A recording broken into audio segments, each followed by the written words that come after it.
প্রিয় কিশোরগঞ্জ এলাকাবাসী, আসসালামু আলাইকুম।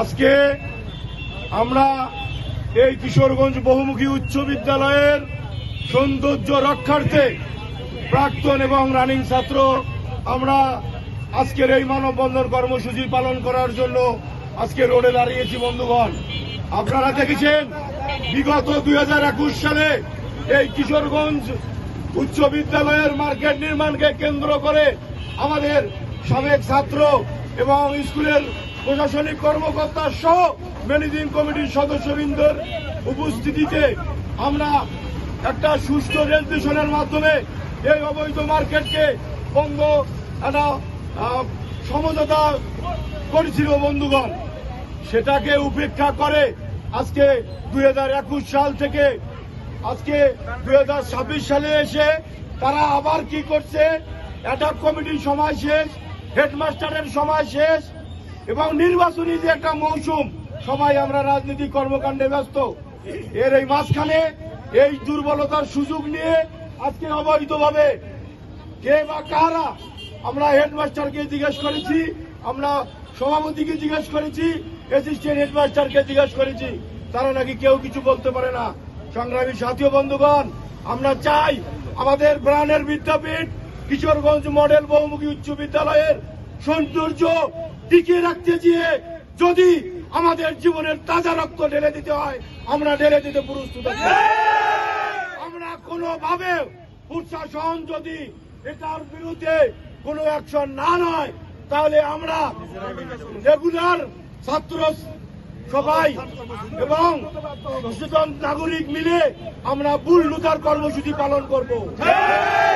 আমরা কোনোভাবে এই স্কুলকে ধান্দাবাজিতে পরিণত হতে দিব না। বন্ধু, আমরা সঠিকভাবে এই স্কুলের মার্কেটে যত দোকান আছে, প্রতিটা দোকানের জামানের স্বরূপ যত নির্মাণ ব্যয় হয়েছে মাসিক ভাড়া সহ প্রতি মাসে আমরা ভাড়ার জন্য আমরা এখানে সব হিসাব ক্লিয়ার করার জন্য তাদের কাছে দাবি রাখতেছি। বন্ধুরা, প্রকাশ্যে সে দাবি করতে হবে।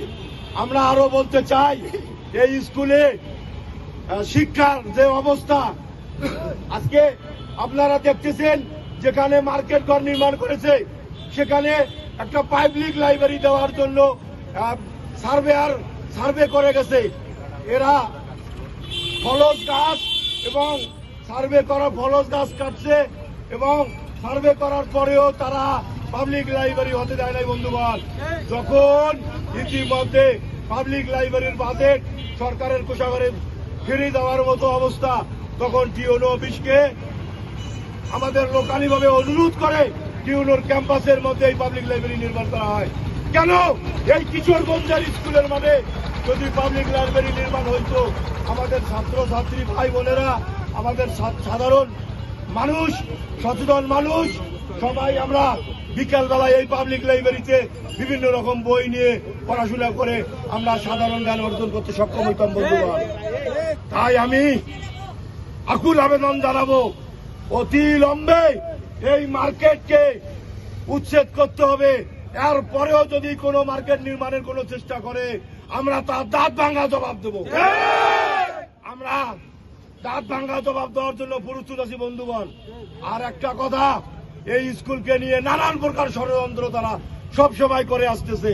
এই সিন্ডিকেট এই কিশোরগঞ্জ বহুমুখী উচ্চ বিদ্যালয় থেকে শিক্ষক সহ উপরে ফেলবো ইনশাআল্লাহ, আশাবাদ ব্যক্ত করে এবং মিডিয়া ভাইদের এবং আজকে যে সকল রেগুলার এবং প্রাক্তন ছাত্ররা আজকে এই মানববন্ধনে অংশগ্রহণ করে আপনারা সাফল্যমণ্ডিত করেছেন, সবাইকে ধন্যবাদ দিয়ে আমি আমার বক্তব্য শেষ করছি। আসসালামু আলাইকুম রহমতুল্লাহ। সম্মানিত কিশোরগঞ্জবাসী, আমরা জানি আমাদের কিশোরগঞ্জ বহুমুখী উচ্চ বিদ্যালয় একটা ঐতিহ্যবাহী শিক্ষা প্রতিষ্ঠান। যেই শিক্ষা প্রতিষ্ঠানের সৌন্দর্য রক্ষার্থে সাধারণ ছাত্র, প্রাক্তন ছাত্র থেকে শুরু করে সবাই অভিভাবকবৃন্দ সবাই এই আন্দোলনে একাত্মতা প্রকাশ করেছে। যেই শিক্ষা প্রতিষ্ঠানের সৌন্দর্য রক্ষার জন্য আমরা নিজের তাজা রক্ত পর্যন্ত ঢেলে দিতে পারি, এই শিক্ষা প্রতিষ্ঠানের সৌন্দর্য আমরা নষ্ট করতে পারি না। আমি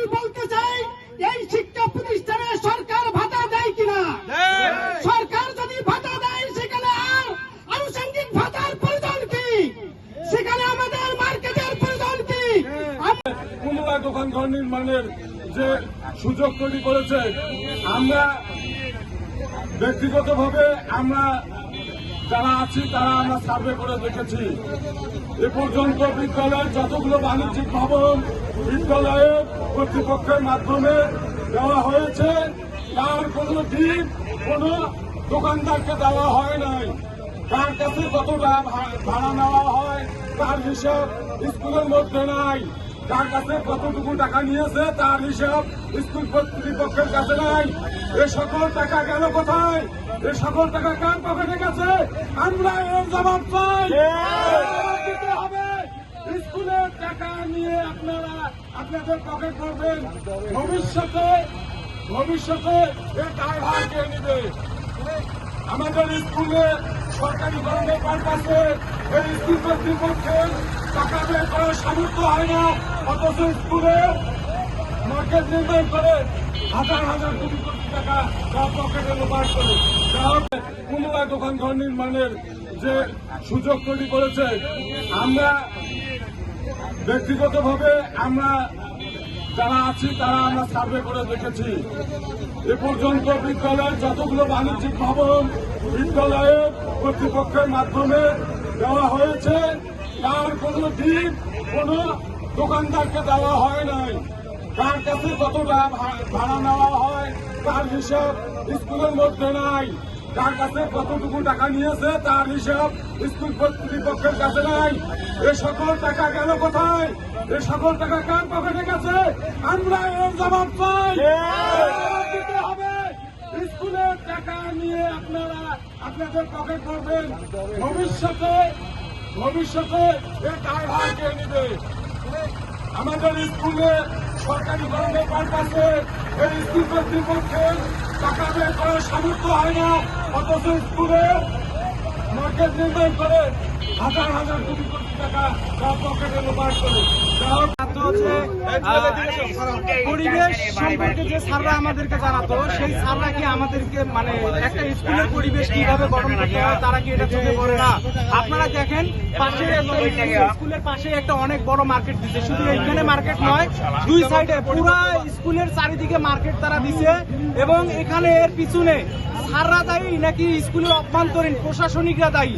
এখানে কারা দায়ী এটা আমাদেরকে যাতে তারা আমাদেরকে সবাইকে যাতে এটা অবগত করে। এবং এখানকার কিশোরগঞ্জের যারা প্রশাসনের দায়িত্বে আছেন এবং সেই সাথে এখানে মাধ্যমিক অফিসার যিনি আছেন তিনি এই বিষয়ে কি পদক্ষেপ নিয়েছেন এখন পর্যন্ত, এইগুলো বিষয়ে আমাদেরকে জানা দরকার।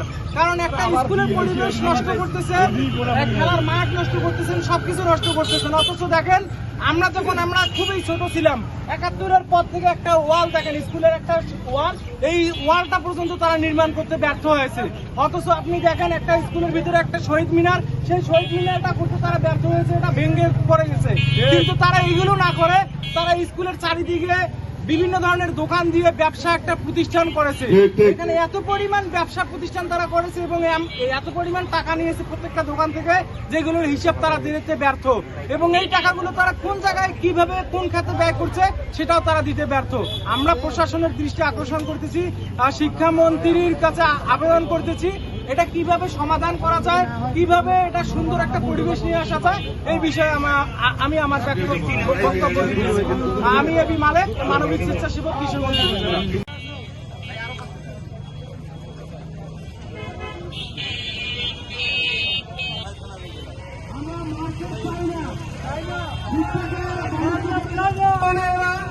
একটার পর একটা দোকান করে যাচ্ছে, একটা রেজুলেশন এবং একটা নেগোসিয়েশনের মাধ্যমে স্থানীয় শিক্ষা প্রতিষ্ঠানে দরকার পাবলিক লাইব্রেরি দিচ্ছে।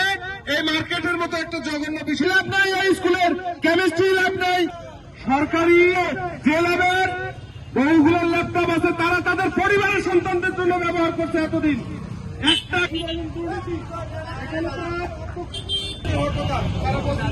জায়গা নাই এখানে, সে সময় আমার পার্টির অনেকেই ছিল, নষ্ট হওয়ার কারণে আমরা চাই না। আর এখানে আরেকজন কথা বলবে, সাংবাদিক ভাই আপনার এখানে।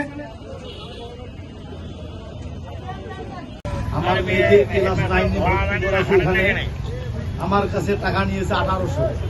আমি বললাম যে আমি তো দীর্ঘদিন ধরে ঢাকায় অবস্থান করি, আমার কাছে এবিলিটি অনেক কম, একটু কম করে নিয়েন।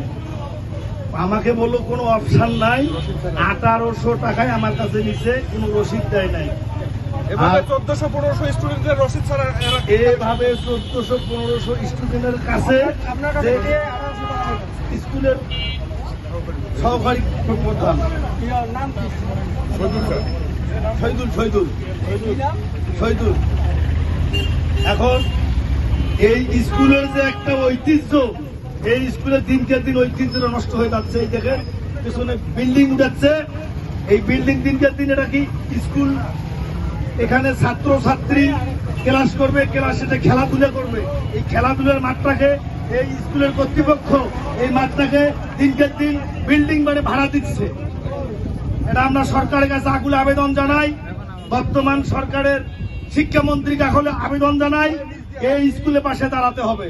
আমি একজন অভিভাবক হয়ে এই স্কুলের বিচার চাই।